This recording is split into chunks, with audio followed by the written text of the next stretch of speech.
लोग स्पर्श करेंगे मैं मलिन हो जाऊंगी तो मुझे निर्मल कौन करेगा। इन दो प्रश्नों का समाधान लाओ, मैं ब्रह्म कमंडल से तुम्हारे साथ चल दूंगी। पहला समाधान देवादिदेव महादेव जी के समीप जाकर हुआ। आराधना की, भगवान शिव प्रसन्न हुए, प्रकट हुए। क्या प्रभु, ब्रह्मलोक से गंगा जी आएंगे, उनको भूतल में रोकने की केवल आप में ही सामर्थ्य है, आप रोक लीजिए, हमारे पुरखों का उद्धार हो जाएगा और जगत का मंगल होगा। दूसरी बात, विचार के द्वारा दूसरे प्रश्न का हल हुआ और गंगा जी से कहा शिव रोकेंगे, तो गंगा जी ने सोचा कि कैसे हमारे वेग को शिव रोकेंगे।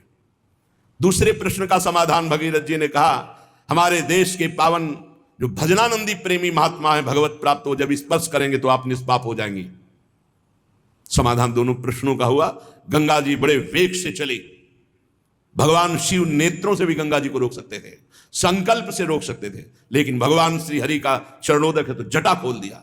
गंगा जी को लगा जटाओं में कैसे रोक पाएंगे, लेकिन भगवान शिव ऐसी जटा थोड़ी है। जटा कटा संभ्रमम भ्रमम विलंब निर्झरी विलो लवी चीवल लरी विराजमान मूर्धनी।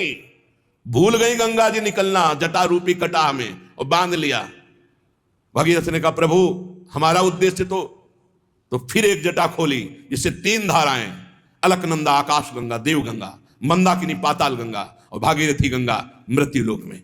वो शिव हैं जिनकी जटा रूपी कटाह में गंगा जी को रास्ता ही नहीं मिला। भूल गई गंगा जी को जटा रूपी कटाह से निकालने का रास्ता ही नहीं, जब भगवान शिव ने दिया तब। ऐसी जटा जूटधारी